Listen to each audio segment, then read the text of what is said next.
Hello, ladies and gentlemen of the internet.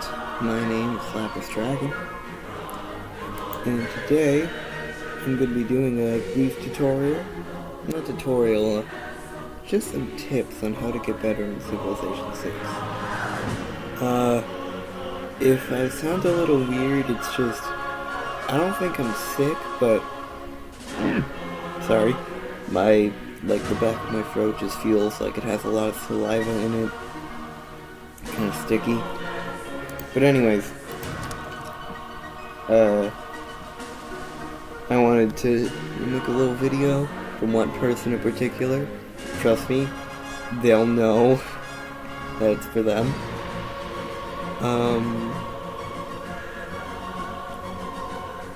Now for this, I have turned off all... Oh, what? Okay. I've turned off all of my many mods. And then descriptions. Yeah, I'm not gonna unsubscribe.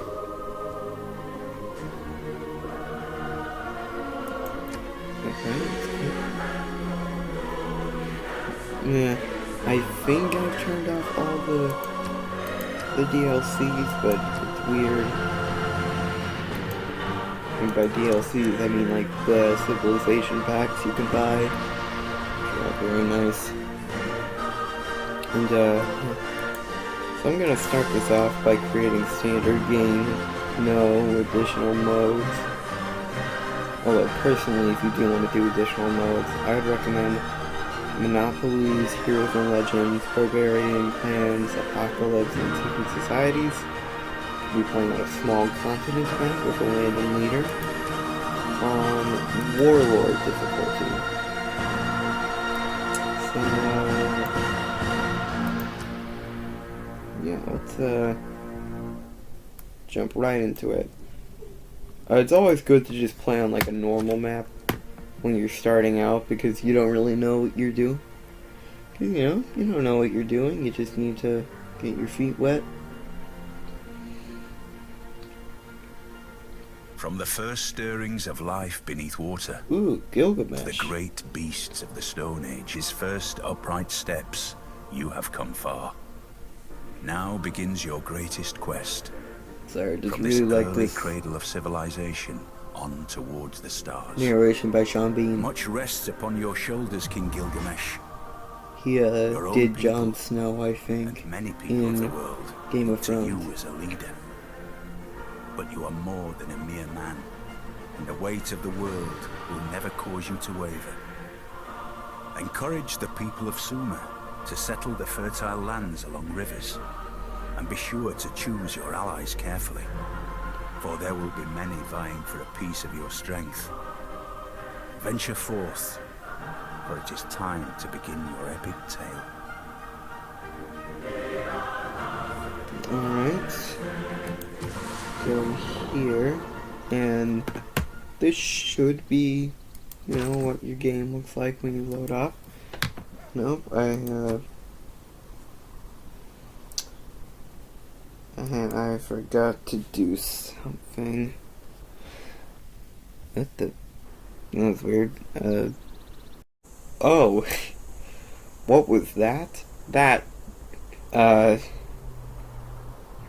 Never mind, I'm just gonna start the thing. So right off the bat, here you can see, your start location. And, already I have a few things I would like to just, tell you. So first off, you see my cursor? It's hovering over the settler. Go here. You don't have to turn on the labels or the grid. Admittedly, the grid can make things a little messy. But make sure to turn on research icons and yields. Trust me, this is a very good decision. Because this is going to give you a ton of information about the world. Right in your view, and you don't have to go into the city manager, which I'll show you later, to do everything or find a lot of this information out. Personally, I just think I can understand like the resource icons getting a little annoying, but just always have the yield icons being a little annoying, but just always have the resource icons on. You're never going to remember what each individual resource look like, but it's a lot easier to remember the bright pictures. Like, I'm gonna be honest, when I looked over here, I thought that these were cows. Because I forgot about deers, I guess. And like, I didn't know what this was. But now I know it's coffee. I mean, I think this is rice. Rice is pretty distinct in my mind, but... And like, maybe this was maize. But you know, like I said, it's a lot easier to memorize the icons than it is the graphics. I also like to just have the rest of these on because I think it allows for, just some fun little world building. Although, like, turning on the labels isn't like a required thing. You shouldn't think of it like that. Next tip. Go down to the bottom of the map, press the Alt key, and then hold down the left button and drag. This is how you rotate the camera, and we can see now, because of that we are near the southern edge of the world. This means that most of the stuff here is probably tundra, which means that we aren't gonna, get as many yields from it, but also there are gonna just be a lot of barbarians. Barbarians love to spawn at the edge of the map, and they're very annoying. So maybe you want to go down over here to, with your warrior, and get those barbarians. Or maybe you want to send your scout over there to kind of find the information, because the more the valuable information's away from the poles, but the barbarians are usually closer to the poles. That's just a neat little trick. Let's get into this city settling. You can see here our advisor is saying we should probably settle here because, it's got a few nice yields. It's pretty close to this coffee.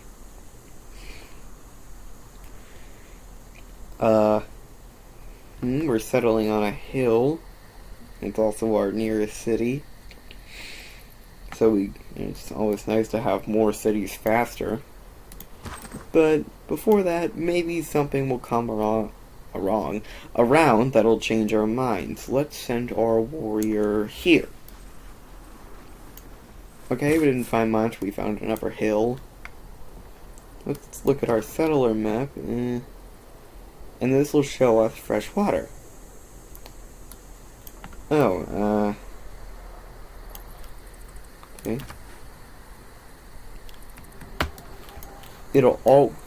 And obviously something is near fresh water, it's always going to tell you. I guess for the purposes of this tutorial, I'll just settle in place. Okay. Only discovered in continent, but we obviously know the continent that we're on.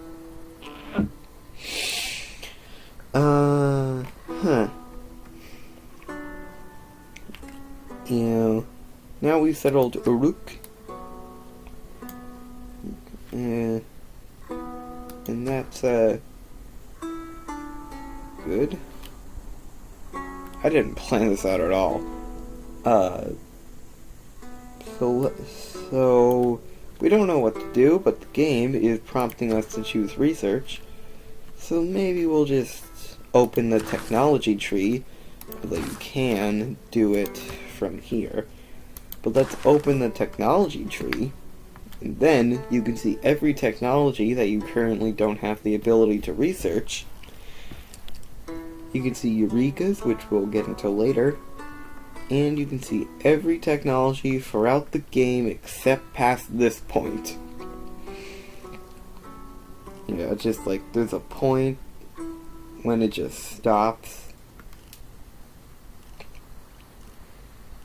And this stuff is unrevealed because in the real world, this is technology we haven't researched yet.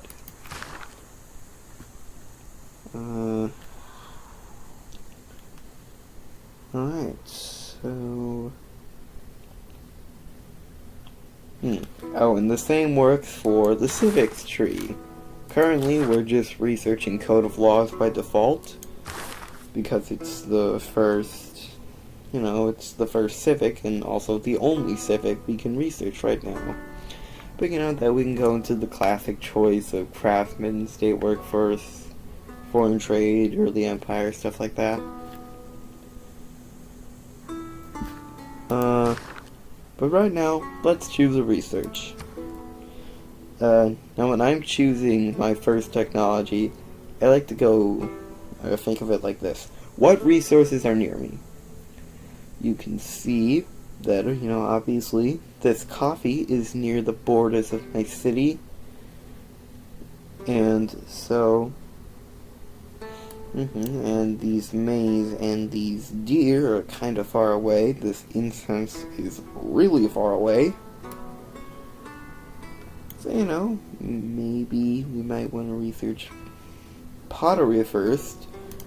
So that, let's go back here to the start of the tech tree, we can get to irrigation and make a plantation for these coffees. But,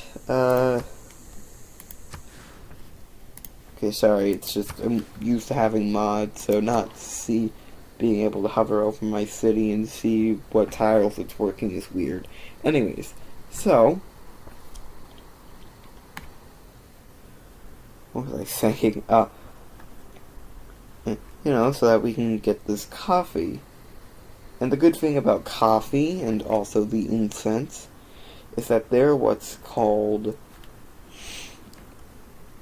a luxury resource. And what luxury resources do is they provide amenities, which is like stuff that makes your citizens happy. So you can also get amenities from building something like the entertainment complex. And I think there's something later down the line here or a water park, which is just an amenity for a coastal city.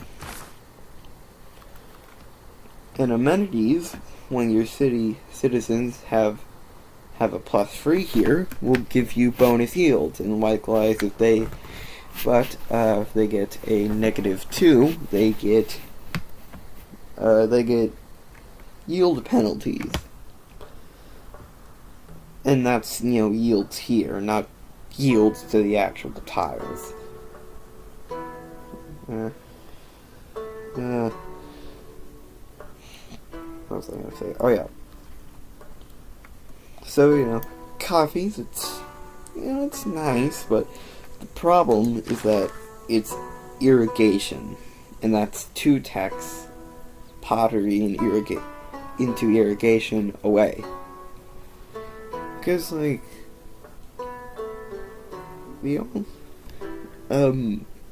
because pottery by itself isn't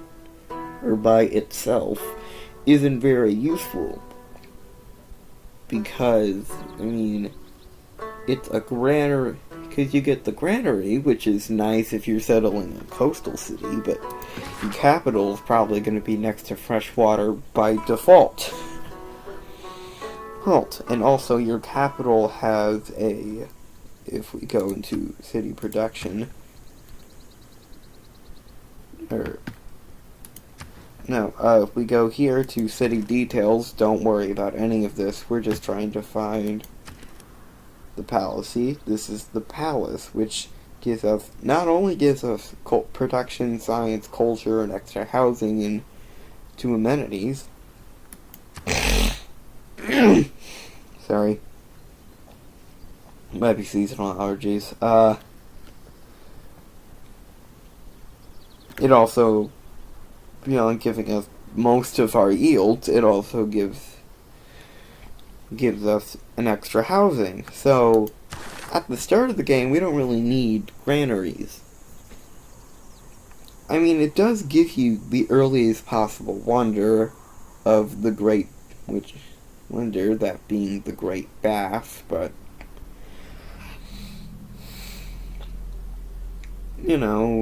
that's a wonder. That requires production. And, if you look at our start, there's this 1 food 2 production tile, but outside of that we have no production. Just 4, which is like the most minimal production the average city will have. Oh. Wait, hang on, I gotta deal with something. Okay, so I got back. I think my throat's feeling better. And, let's move on to the next available technology. I wouldn't recommend going for sailing or sailing first, unless you unless you're a civilization that benefits from getting there, from getting their unique naval unit like Norway, or I think Phoenicia. Is the Byreme a galley replacement? We'll get into that. Or you really, really want a certain belief, or really, really want the first religion.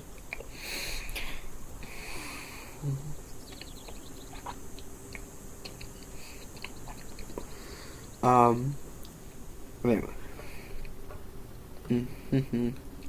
It also doesn't help that these can be improved with a Eureka, which is like, you'll see under here, 2 boost thing. And and then that'll make this bar is about 40% of the science. So for 50, that's like, I don't know, 12 science. Anyway, so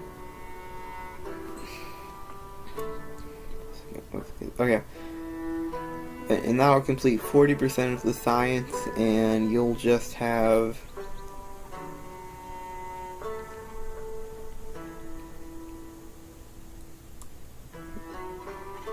a remainder of about,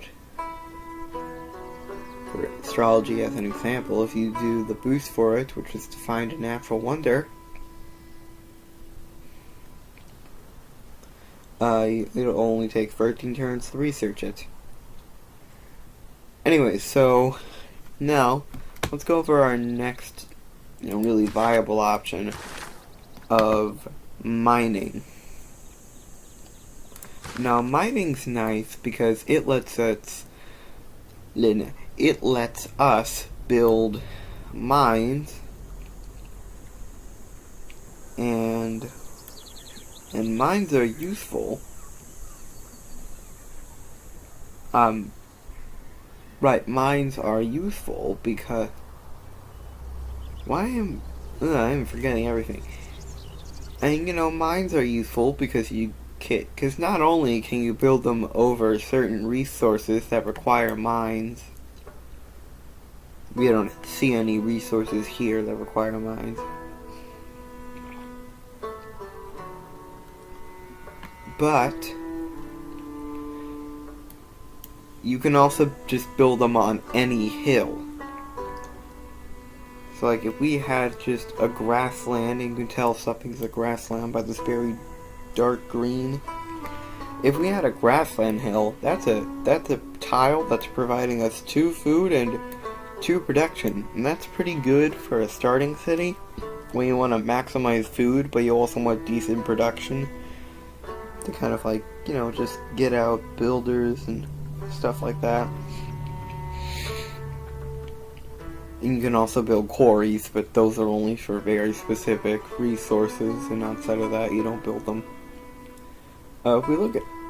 Oh, and the final bonus is that you can chop woods and copper, which will give you, like, a little production. Like, if you chop woods now, I think that'll give you... Right now, at the start of the game, that'll give you, what, 20-something production? And if we go here into our production tab, we can see that, like, 20 production is most of the production required to make a scout. We could shave 5 turns off of a scout. And, you know, getting an early scout is pretty important.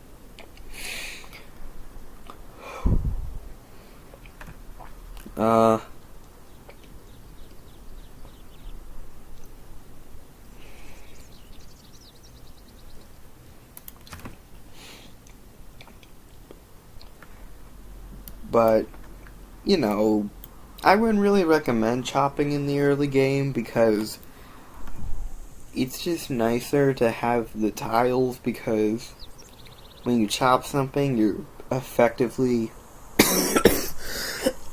Sorry. Sorry. Oh, God. My throat's just... It's really itchy. Maybe I am sick. Sorry. Cause, like, that's just... Okay. No, it's still itchy. Okay. I'm gonna... Screw it, I'm gonna go through it. Oh, God. Now... Because, like, at this stage of the game, that's 20-something production. That isn't really a lot. And, you know, getting that scout out in 3 turns would be very nice, but, well, one, it required we build a builder first. And, you know, that's a lot more production to just make a scout. And, you know, build. And it would ultimately just take longer. But also, like, if we take this wood style, like, it's a lot more valuable to just have production than it is to get your tiles out. And plus, once we research construction, we can make a lumber mill, and then this will be a 1 food 4 production tile. So, you know... Also, we don't really have any hills or mines in our city borders, which leaves us with our last option, animal husbandry, which will do 2 things. A few things. One, it'll let us build camps,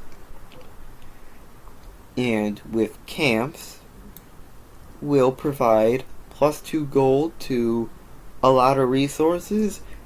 Basically, if something isn't a horse, a sheep, or a cow, but it's still an animal, it's, you improve it with a camp, and then that's +2 gold. And, you know, obviously use gold to buy things. Things which can be nice if you're in a bit of a pinch and you really need to get something. And then,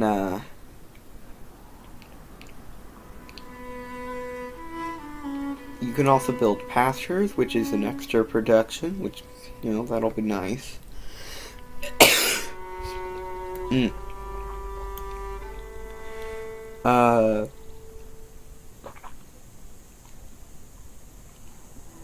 And the thing that's... Okay, well, it's not unique to horses, but it's kind of rare. The only early tech that does this besides horses is iron, and then this isn't going to happen again until military engineering. That felt good. Is that this will reveal horses, because, obviously before you could tame an animal, horses weren't very useful. They don't make particularly well-tasting meat. So, meh. And horses will spawn in any tile that is not a woods or a hill, and is also a grassland or plains. So in reality, they just spawn on default grassland plains. And that is very nice. Nice. As you can see here, we have 1, 2, 3, 4, 5, 6, 7 tiles that horses could potentially spawn on, 6 of which are close to our city, 4 of which are in our city.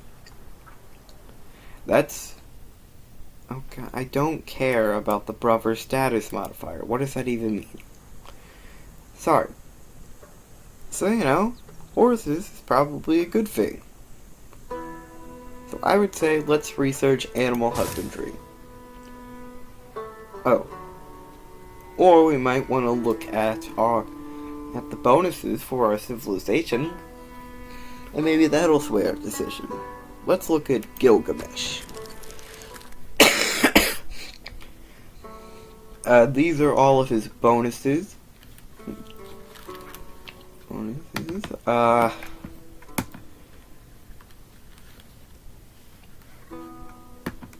It says here, when at war with a common foe, they and their allies will share pillage rewards and combat experience if within 5 tiles.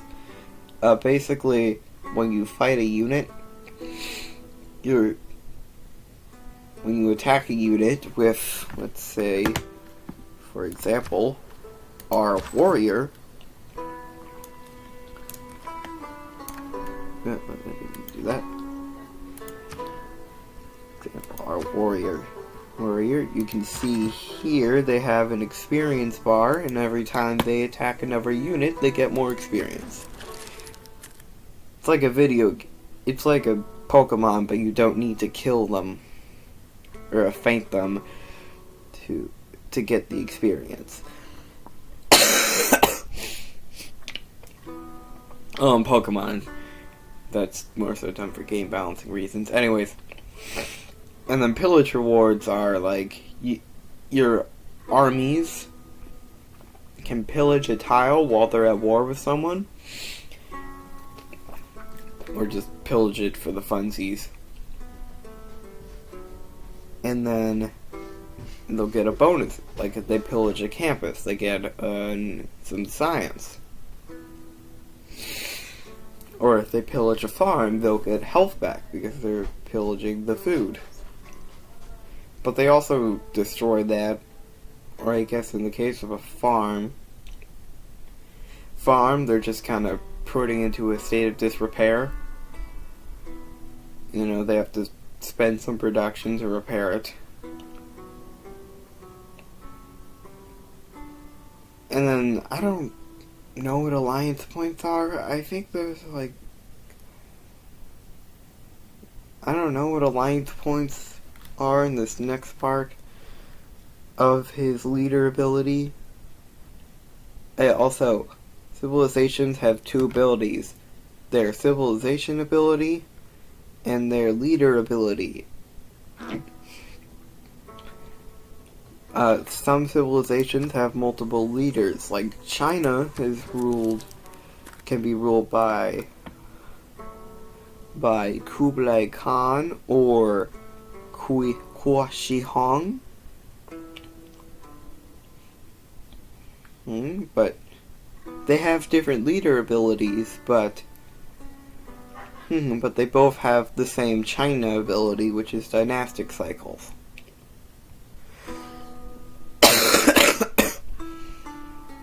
That one felt really good. I don't know what alliance points are, and if I don't know something, I can go here to this question mark, which is the Civilopedia, and look it up. I can't spell. Yep. Alliance points. Alliances. A mutual agreement to work together in some way.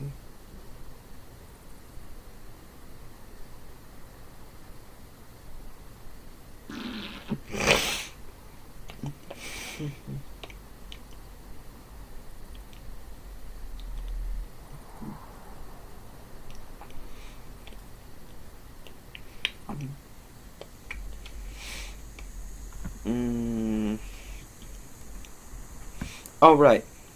Alliance levels are like how tightly knit you are, and then the more... And then, the more tightly knit you are and the more alliance points you have,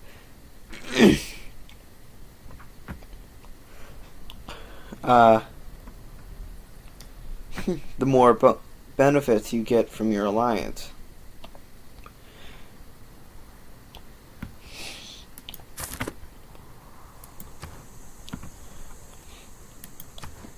Yeah. So, that's neat. Gilgamesh wants to be at war.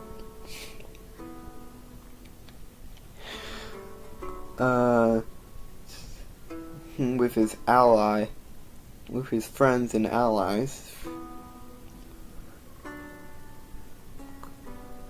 Let's see.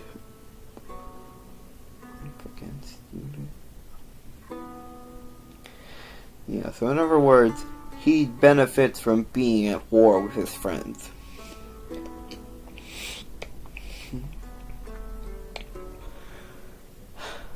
Let's see. Next is epic quests. When you capture a barbarian outpost, which is sort of... We'll definitely see them later. We will receive a tribal village award. Tribal villages are like things you can find on the map. And when you move on to the tribal village tiles, you get a little bonus. Like, maybe you'll get 40 gold, or you'll get a Eureka for a technology, or you'll get a free unit or a free population. Something small like that. Oh, and Sumeria also has a unique unit. Most civilizations... Actually, I think all civilizations do. The war cart. It's stronger than all other starting units, and a starting unit is like a unit...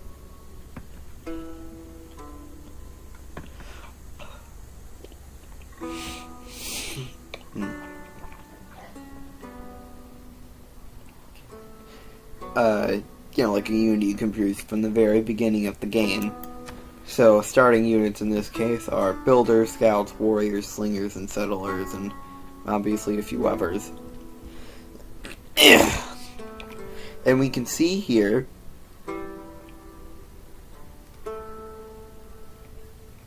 it has free movement 4 if it starts in open terrain, and open terrain is like terrain without hills or forests or anything. And as you can see, we have a lot of open terrain. It also has free movement, so it's a pretty good scout. And 30 melee strength. For reference, the second strongest unit unit we can produce. The warrior has 20. Yeah, so that's pretty good. They can also build ziggurats, which is +2... which is +2 science and +1 culture if they're next to a river. Now, it doesn't tell us what technology that we use to unlock it, but if you don't know what technology something's unlocked at, you can go up to the Civilopedia, look up ziggurat, and then we can see here it doesn't have its requirements are just that it's just the terrains that can be placed on, so all builders could just, build ziggurats from the get-go. So what do we build? We could either build the in our city. Now, we have a lot of choices, but personally, I think for the first thing you need to do, you need to build a unit with a lot of movement. Now, for most civilizations, that's the scout, but that's reasonable. It has some good production. But for Sumeria, I'm feeling something a bit different. I'm thinking we should spend our production on a war cart. Not only because it's the strongest unit in the game, but also because in certain situations, it has more movement than a scout, which always has 3, but the war cart will sometimes have 3 and sometimes have 4. I mean, yeah, it's gonna be got 6 more turns, so we might want to build a scout just to get out there earlier, but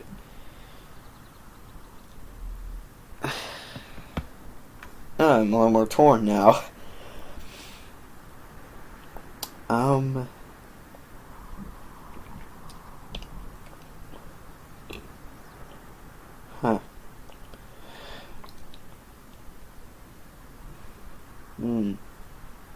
Because you see, the very useful thing about getting a scout out earlier is because, well, not only is because, in the early game, what's most important is just knowing things.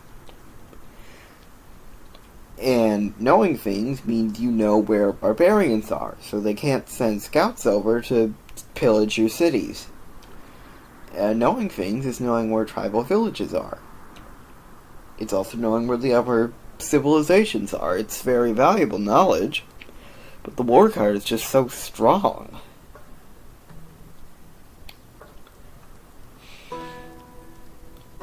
I mean, our decision isn't going to be final. We're not going to... When we produce war cart, we can just change the production at any time.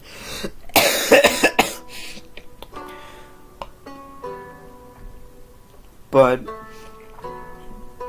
you know what? Let's get the war cart. Oh yeah, pro tip, you want to get as much food as possible in the early game. The priority is food, then production, and then gold, science, faith, and culture. Kind of depend on the situation. So now that we have finally done everything we need to do, let's hit next turn and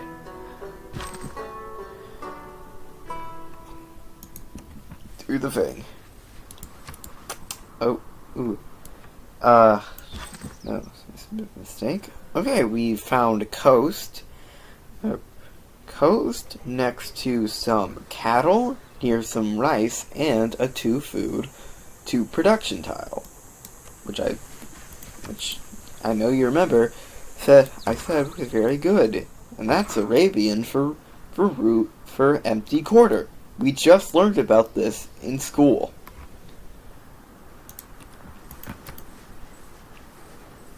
Yeah. So, I'm just gonna... Ooh, we found a city-state. But before I'm gonna explain that... Sorry. Before I explain that, I'm gonna explain what this is. This is a reef. They're basically just improvements, but for coastal tiles. They don't do a lot. They give coastal tiles an extra food and production, and they will also give their campuses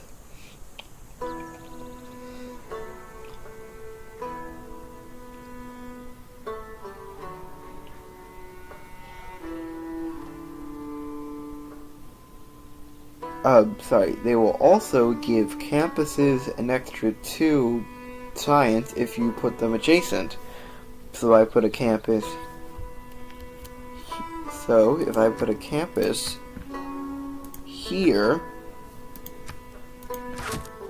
it would be +2 production, plus blue production.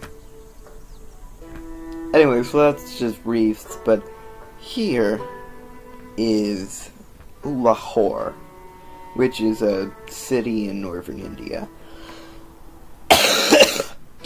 northwest of New Delhi. But here, it's south of the very southern part of Mesopotamia. So, we've met Lahore. If I press right click, you will see that notification will go away. I don't have to look at it.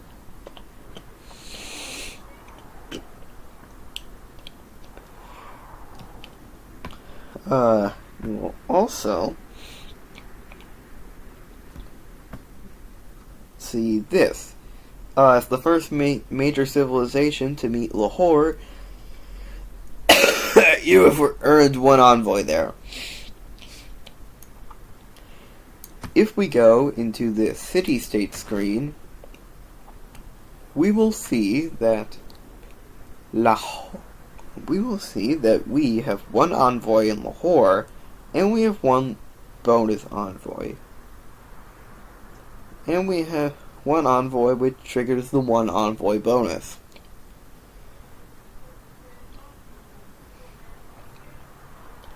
This is going to give us +1 production in the capital, which gives it +1 production in the capital and in every city with a barracks or stable. Okay, I don't think it's updated.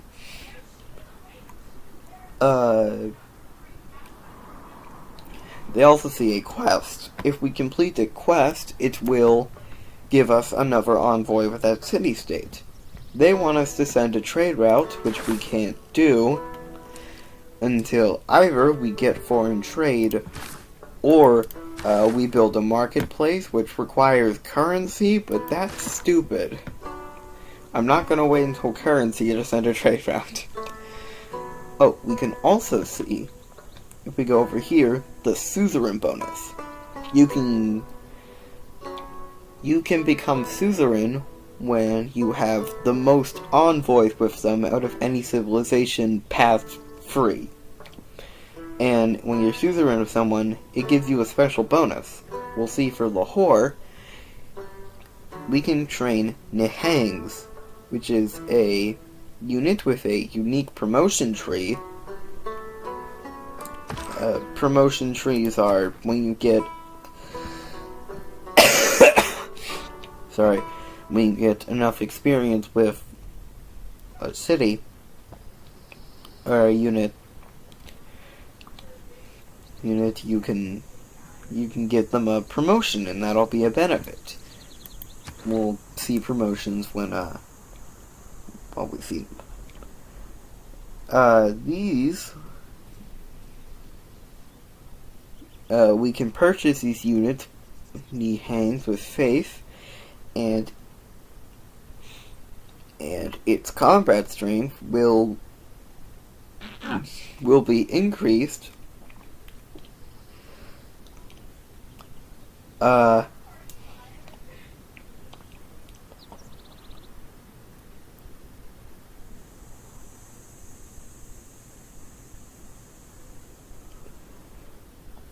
what was I gonna say? Oh yeah.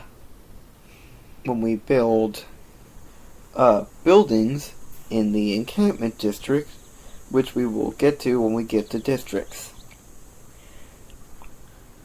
There are also some other bonuses for being a suzerain. We get diplomatic favor, which won't be relevant until we get to the World Congress.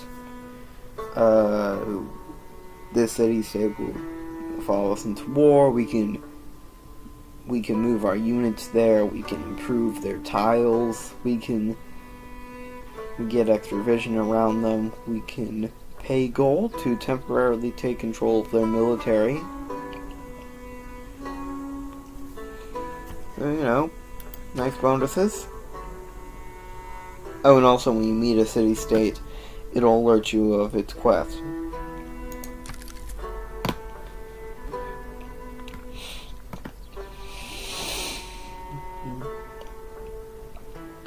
Yeah, that's city-states, so let's just hit next turn. Oh, they're fighting a barbarian.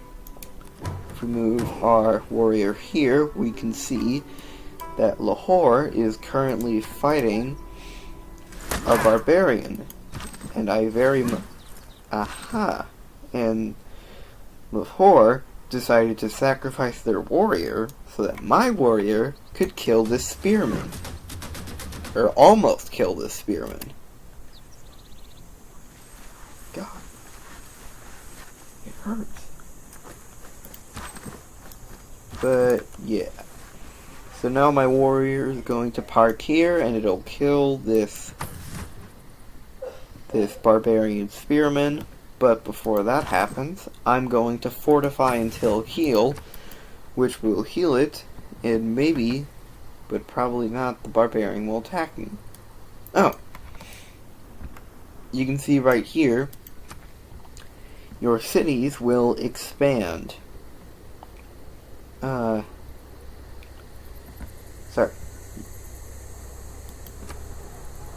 By default, your cities will always try to expand their borders naturally, although you can purchase tiles. This interaction will get more expensive as the game goes on.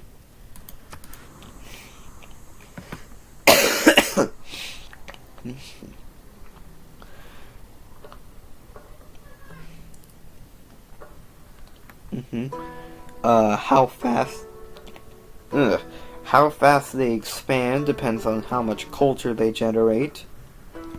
So, cities with higher population will generate more culture. But you can also do things like build monuments, which will give your cities more culture. You can build feeder squares and feeder square districts, which will feeder squares to. Did I say feeder square district? You can build feeder squares to give your cities more culture. Or you can work tiles that give your city more culture, like coffee. But I'm not going to work the coffee because the food and production are just more valuable. Anyways, I'm going to heal there, and then I'm going to do this. Boom! I just cleared the barbarian camp. Now, that not only gave me the civic boost, which is called an inspiration for state workforce, which I would normally have to do by building a specialty district like the campus or the encampment, but it also gave me the inspiration for military tradition, which is just, clear barbarian outpost. So much. I was pushing it against that thing. Oh, it's better now. If there are no dogs in heaven, then when I die, I want to go where they went. Alright, I think now that we've discovered horses, yep, our city will now automatically start going for the horses, because that's clearly more valuable than getting this food tile. When I improve that, not only Actually, when I improve that with a pasture, that is a 2 food free production tile, which is pretty good. That is so good that I am willing to tell one of my 2 populations to go work at this coffee so that I can get these horses sooner. Because one thing I want to say, it's always good to have a 2 food tile, because a 2 food tile will feed a population. Populations, if you want to know,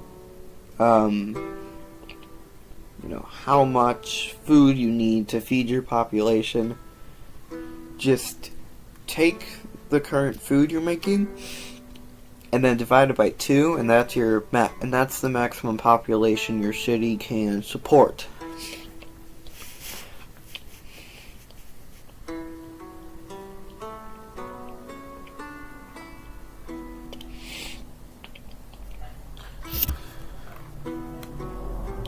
Before it, just, won't be able to support them anymore. So if you're working a tile that makes free food, like a marsh province, then you're making a surplus of 1 food. So you can actually, in this case, if we were working 1 marsh tile, we could make like 3.5, and our maximum population would jump up to 4. Although it would take a lot longer to reach 4 population than it would normally. I might be doing the math wrong, but Although, I might want to continue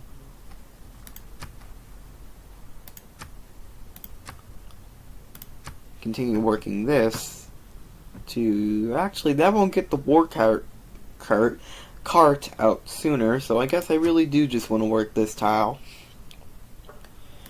Now I finished researching horses, and I gotta decide what I want to research next.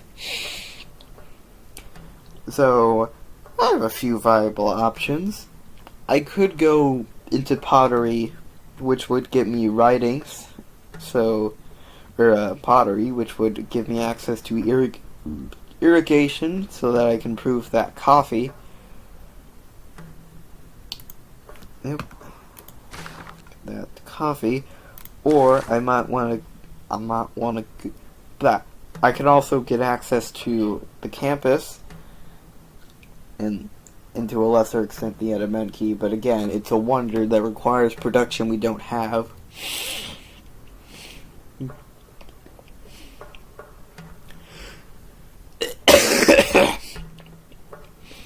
It's wrong to me.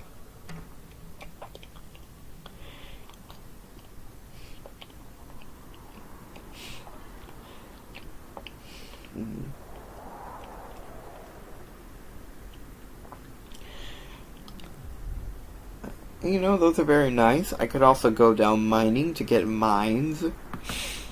And that could lead me into bronze working, which is iron. Or maybe I want to start going for one of these 2.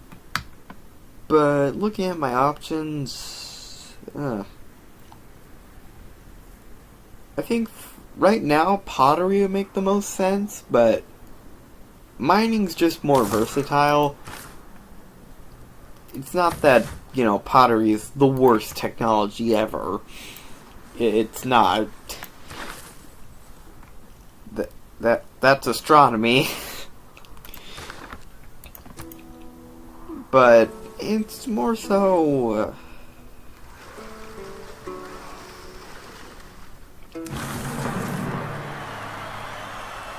Oh, yeah. Anyways. Okay, this is also another reason why I wanted to build the war cart. Era score. Now, era score is very important because Because if you look down here, you'll see 7 out of 11 era score. We need to get era score. I'm saying era score a lot. We need to get era score. What was I going to say? Yes. We need to get era score in order to prevent a dark age and hopefully get a golden age.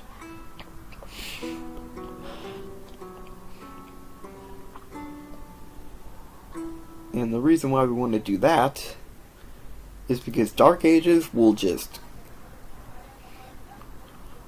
will not only make our cities less loyal, but they'll also, we have to choose, rather than just choosing a normal thing, which is like, in a normal age, you do this thing, and then you get era score. Or in a golden age, here's a bonus. In a dark age, we have to choose a trade-off, and that isn't fun for anyone. So yeah, we definitely want to get at least a normal age. Anyway, so now we've come up with the thing we need to do to choose our next production. Now we're going to be getting this horse ferry soon, and it would also be nice to build a farm here. Or we could build the farm anywhere, but we do need to build we could build a ziggurat here to kind of get our culture up a bit. Why do we have 2.5? Oh yeah. Coffee. That's why we have 2.5 culture. So a builder seems like a kind of a logical setup, but you might be in a situation where you want to build a slinger. Maybe you've met an AI by now that's really aggressive and has a stronger military strength than you. Or maybe there are barbarians running around you. Or maybe you really need to get a settler out. And a settler will let you get a new city out. Or maybe you really need the extra culture and loyalty from that monument. But most of the time, I just go for another builder. But then again, my brain is sort of hardwired to just play tall, which is Tall is a strategy gamer slang. I dropped my mouse. Anyways, tall is strategy gamer slang for not really wanting to go to war, just wanting to, build up your civilization, make more soul, science, culture. I tried to, in my mind, I tried to combine science and culture. Science, culture, maybe make more gold, although, if you are playing a domination victory, you do need more. Domination is like the war victory. You do need more gold to, ooh, looks like it was a naval camp. You do need a lot of gold. Why am I so cold? You do need a lot of gold to, finance your armies. Anyways, let's just build a builder. What was I gonna say? Oh yeah. Oh, also, I said it was a navy camp because barbarian outposts are either they're navy and they make barbarian galleys, and later down the line they'll make barbarian quadriremes, which are really annoying because they're the only naval unit that has a ranged attack, and they just constantly kill your units while you're trying to take care of the barbarian camp, and they're very annoying. Luckily, we killed it. And only made a galley. Oh, or their land camps, and those people send out scouts so that. Oh, and those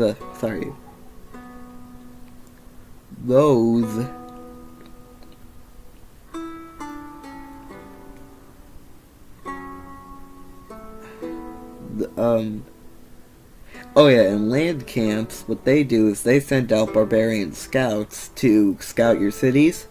Then they go back to the camp, and the camp will just spend an infinite amount of time just producing units to go and raid your city. Very annoying. You know, actually, when are we gonna unlock these horses? 5 turns. What if we just did this?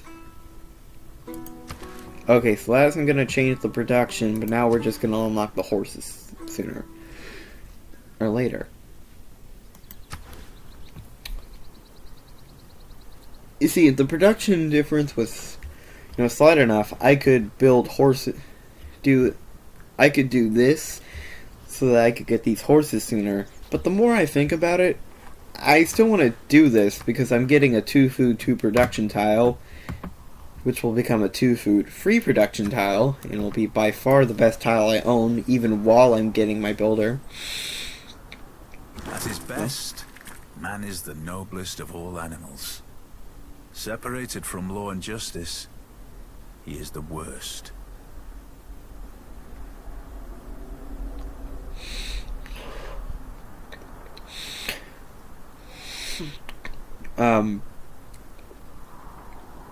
Anyways, I'm gonna... Yeah, it's just a nice tile to have.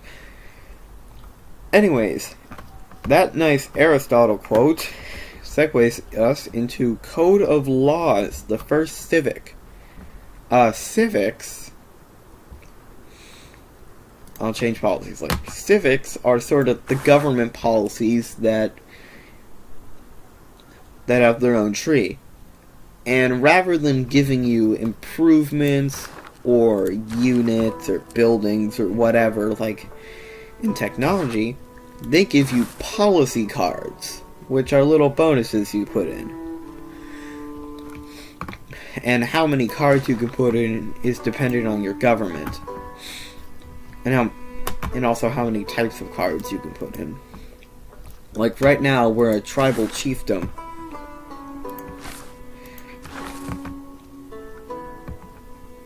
But when we unlock political philosophy, which is probably the most important civic in the game, it's only 1, 2, 3, 4, 5, 6 civics away. Will give us our choice of government, which is not only our choice of policy, of what types of policy cards we want. These red ones are military, these are policies, economic policies, diplomatic policies, and then wild card can be any policy. It'll also give us our choice of government bonuses. And these government bonuses, like, I'll say, there are situations where you don't want more policy cards, and you just want, the bonuses that you get from classical republics. Like, let's say, for example, you're playing as Eleanor of Aquitaine. Her whole thing is that she wants her cities to be as appealing as possible so that her enemy cities will just decide that to jump over to her side. So maybe that extra housing and amenities for more population and happier cities, which make your cities a lot more appealing, and more great people to make more great works to make your cities even more appealing, just really speaks to you. Really speaks to Eleanor. And you don't actually want to get another bonus. Another government.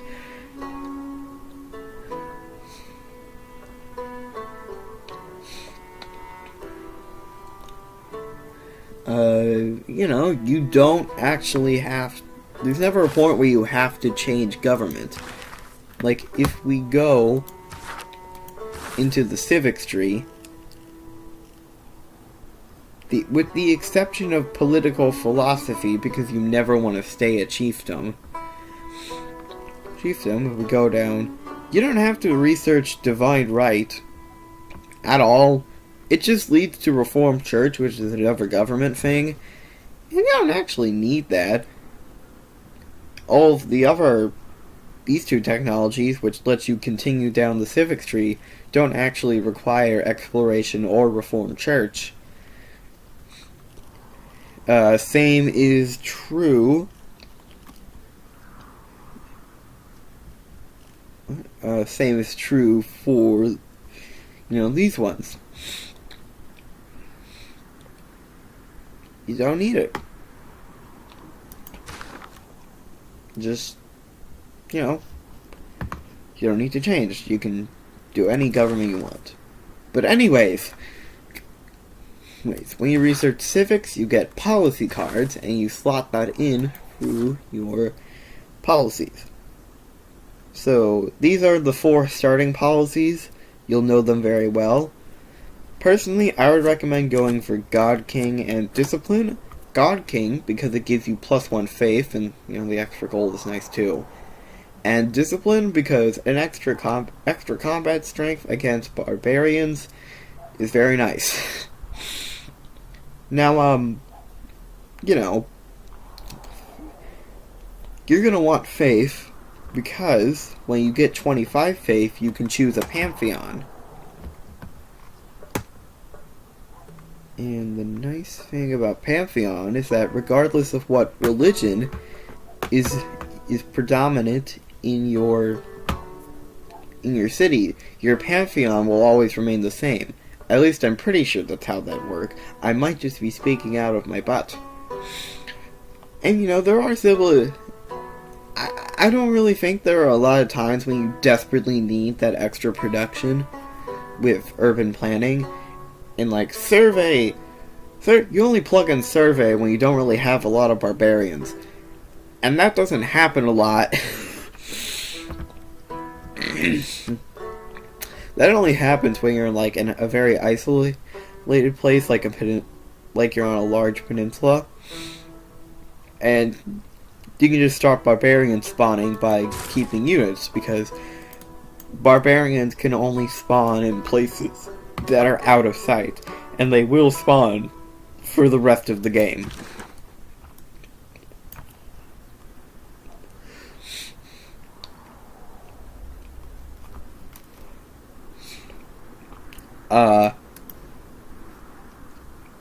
Anyways, I'm just gonna continue this cart up the path of the river.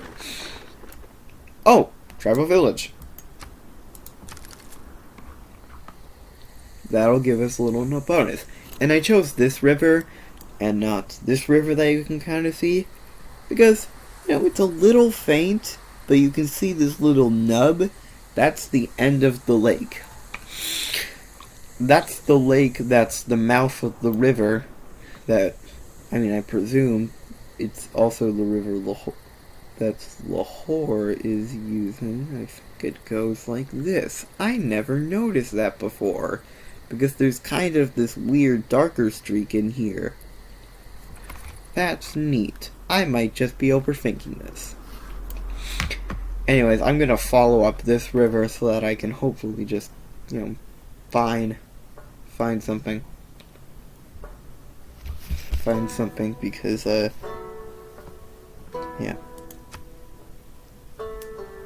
Also, because if I go into settler map mode, you'll see that I can't settle right here because it is too close to a city.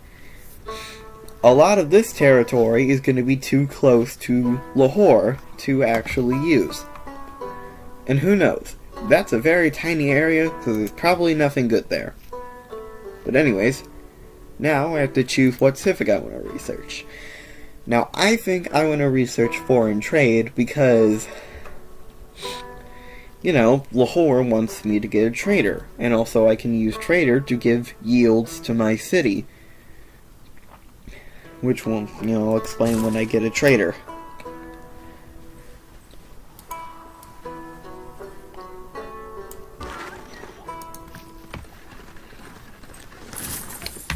Okay, and in that case, the tribal village just gave me 40 gold. Oh, you can also end your turn by just pressing enter. I think I'm gonna just send this barbarian down south. Okay, and now the river has split into two, damn it. Damn it. Okay, okay. Mohenjo-Daro. They're a nice city. And I got the Eureka for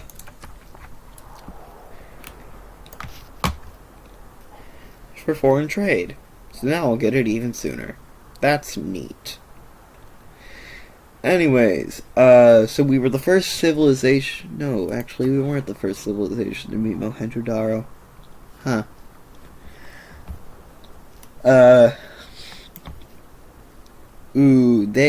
Barbarian scouts have discovered our city. That's not very good. Because if that scout gets back to their camp, like I said, they're gonna bother us for the rest of time. And I really don't feel like dealing with that. Now the scout went over here, so his encampment so even if his encampment isn't over here and it's over here or something, we can still intercept the scout. Welcome to the United States of America. If you conduct yourself well, you can consider us friends.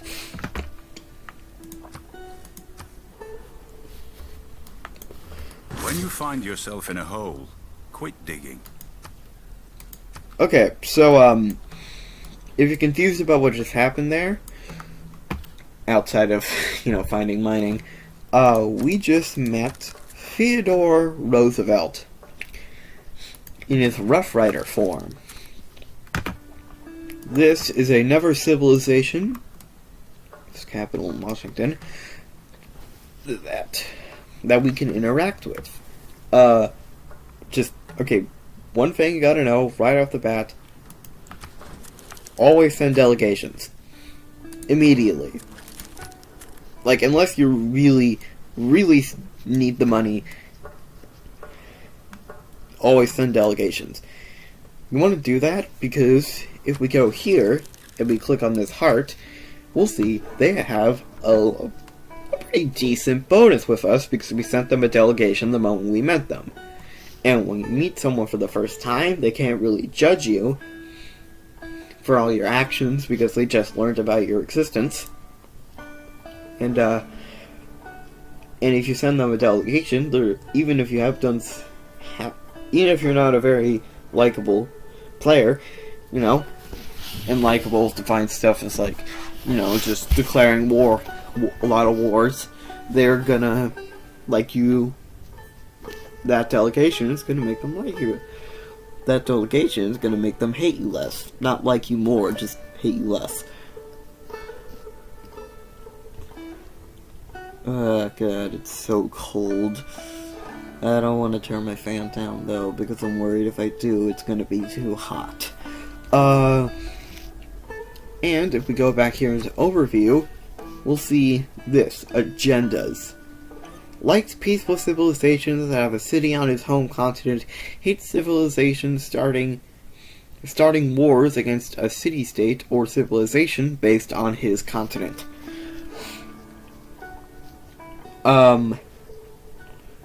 Basically, this means you want to settle near him, settle on the same continent as him. If you want him to like you, you can settle on the same continent as him, and just try not to declare wars. I don't like declaring wars in general, but, that's not really what Gilgamesh is designed for. If you follow somebody's agenda, they're gonna like you a lot more, and if they like you enough, you can declare a friendship with them, and they won't be able to declare war on you. So that's nice. Anyways, also on this turn, we just finished researching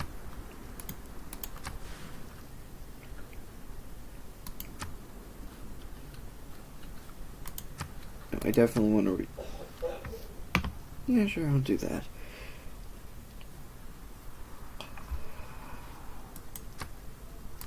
Okay, so it's really not going to make any difference, so I should just keep in the culture. Yeah. I think by now I probably want to get to work on getting to writing. Oh, and if you just left click a... If you just left click a tech that it's more than 2 ahead of what you have in research,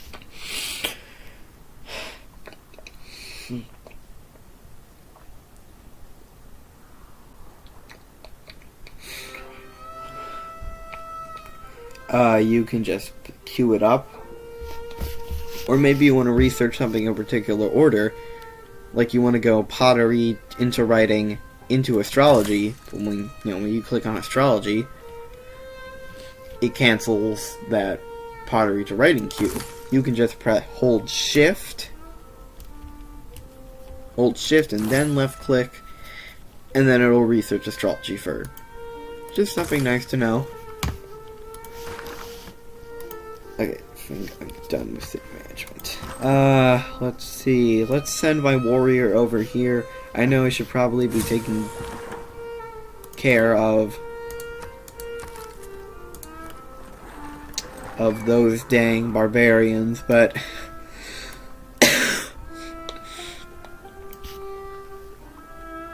but just tribal villages are nice, and we got the boost for irrigation. So that'll be nice to research. And let's end that turn.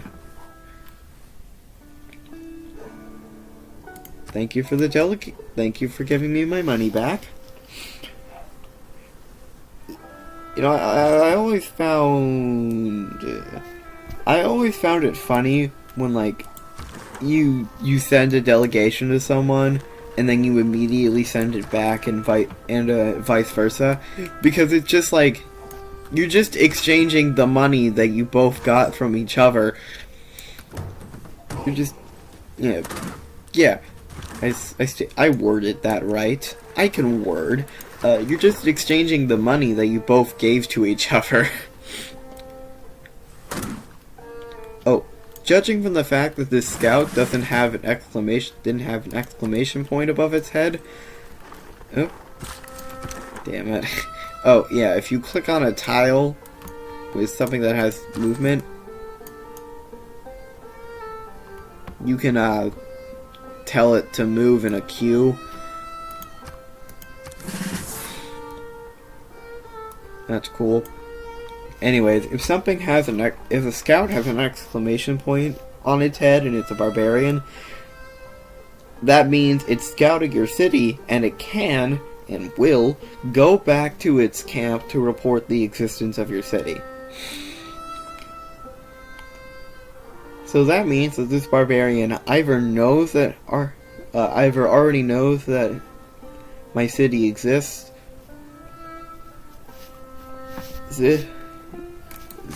Or it's from from this camp that I already took care of, so it doesn't really pose any threat outside of a minor annoyance. And I guess, barbarians probably gonna happen, so I guess we could try getting a slinger. Actually, what is the border of the continents? Okay, that's your land. Ugh, hate saying that. Alright, now this builder can build 3 things. So let's build this pasture, and bam. That's a good thing. That's a very good thing. Because not only do I have a very good tile, I also press escape here. I'm now accumulating horses, and the more horses that I accumulate, the more I have. And if I have 20 horses, I can make a horseman I can, after unlocking the horseback riding, I can make a horseman. And the horseman, pretty good unit. It's stronger than the war cart. So who knows, I might want to rush for horses, but I don't actually want to do that. Also, I've just finished foreign trade and gotten the multiple trade routes. And by the time you've researched foreign trade, you probably have enough money to buy a trader.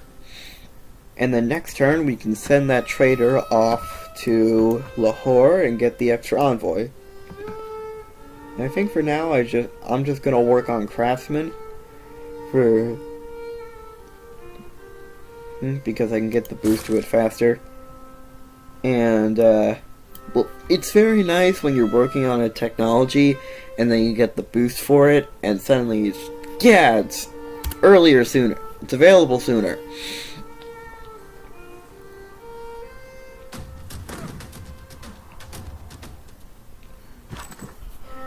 Yeah, I'm gonna fortify here.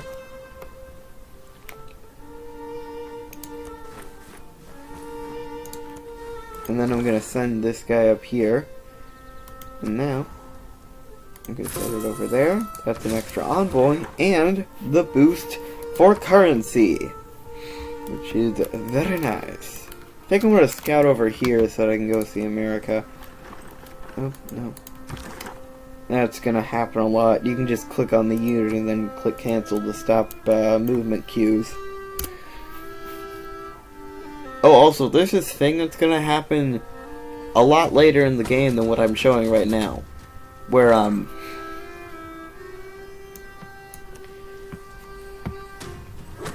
suddenly your turns are just gonna take a lot longer.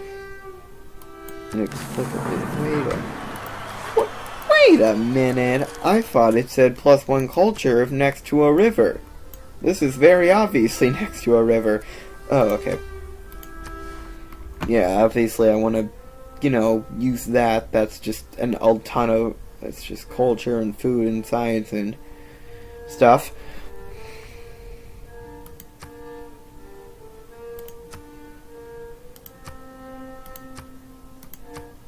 Okay, I think I can afford to, stop with the culture here.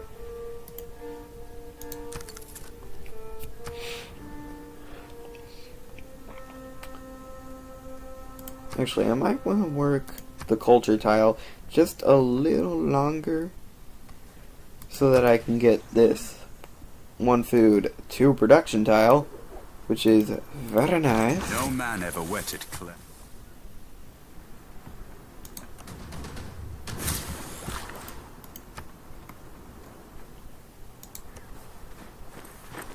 I'm just gonna keep this builder around until we research irrigation.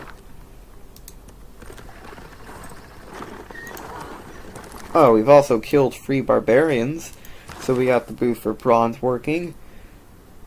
Although sometimes I will accidentally refer to it as the boost for iron. Because I mean, like, encampments are nice, but like iron is very good improvement.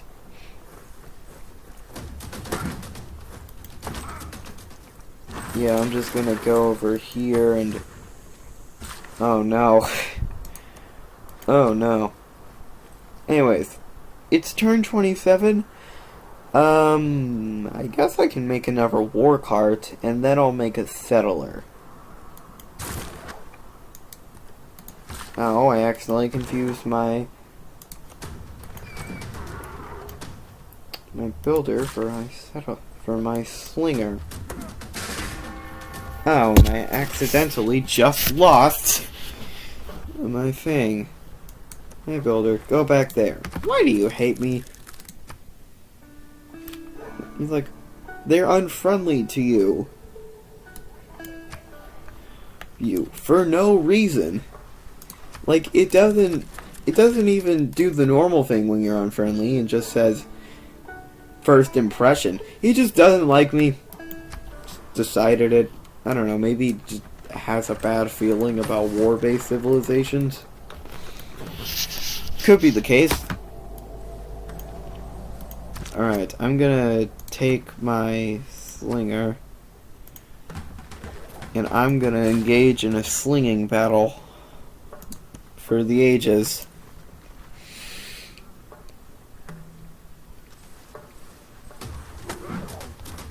Oh no. I'm gonna want to do that, and I'm gonna want to put you back here. I would be very mad if a scout took one of my builders, because then I have to go just send another thing to go get it back, and okay, now I can promote here. This is so annoying. This is why I always want to clear barbarian camps. Oh, nice thing about promotions, they heal a ton of your health. And for most promotions, you're also probably going to be doing a lot more damage. Ooh. Free thing. Free recon unit. Yes.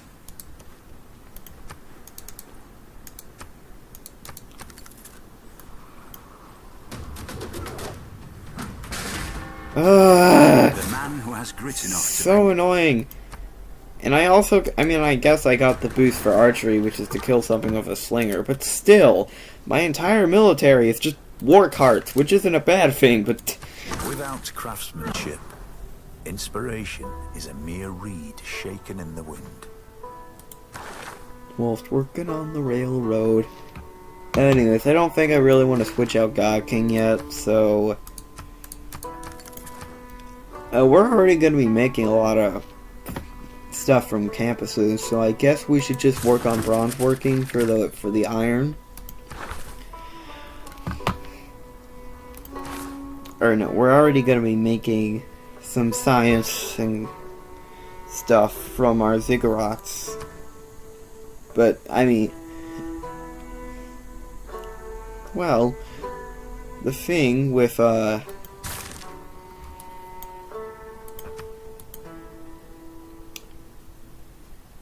was I gonna say? Oh yeah, well the thing...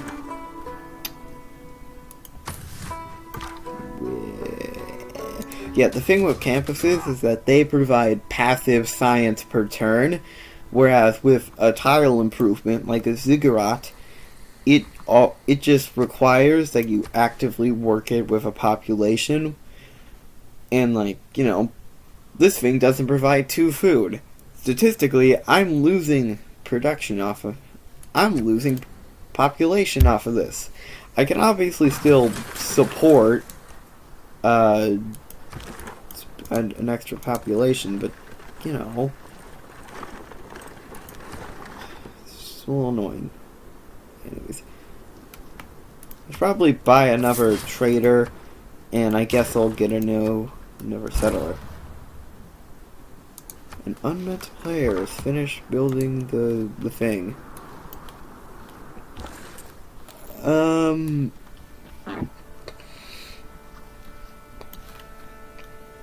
I think I'm just gonna sleep it.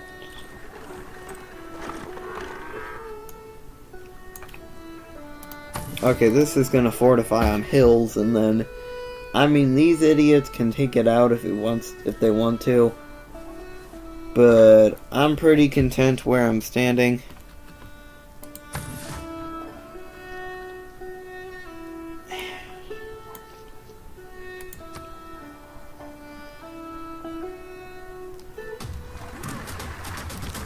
Why?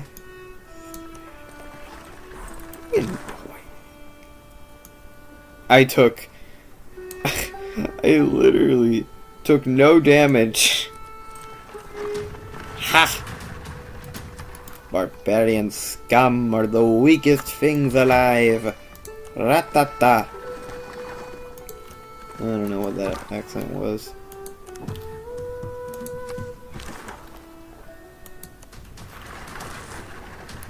Alright, next turn I should beat it, and there's no way it's stupid enough to... ooh, promotion. I guess I should get my Pantheon now. Deciding what Pantheon you want is very important.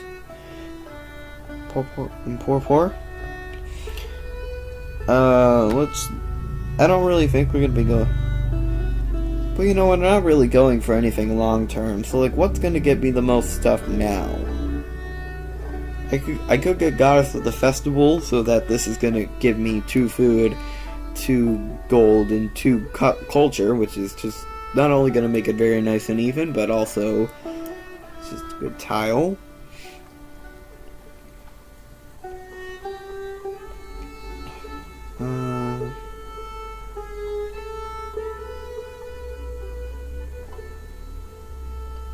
Honestly, looking at the rest of these, I think I'm gonna take the extra culture from plantations.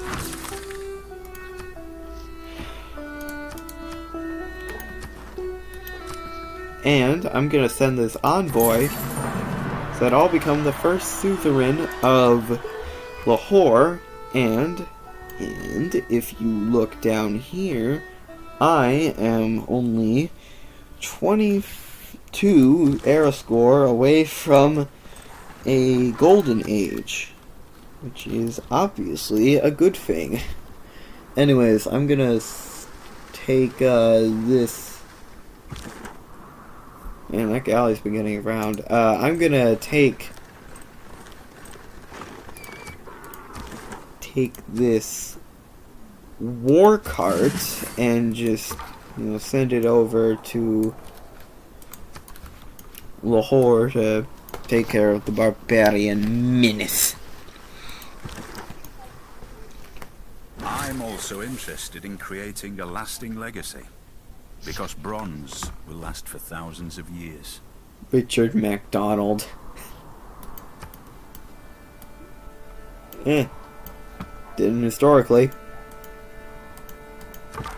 This did a few hundred years. Still good, but, no one remembers good.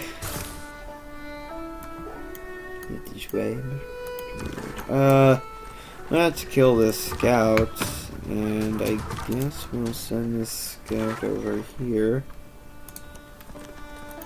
And right now we're just exploring with our war cart. Alright, let's send you up to Urk.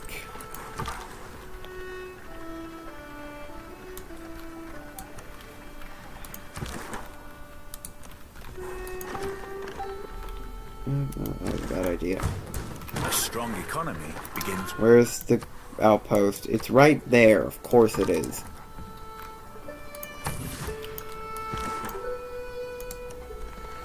Alright, you big dumb idiot. Let's get you down there. What do I want? Early Empire, and I also want to change my policy to urban planning for that extra production. Ooh, I can get a governor. Governors are nice because, they give you a few abilities. I guess I'll go through each of their starting out abilities that you get for free. We appoint a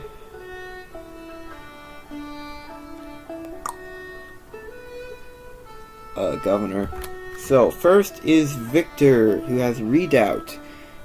He will only take 3 turns to establish, and he increases the city's garrison's strength, which is kind of like how many soldiers are in there defending the city. If we look right now at Uruk, it's 23. Now it's a small bonus, and plus 3 establishing in 3 turns is nice, especially because if you look at here,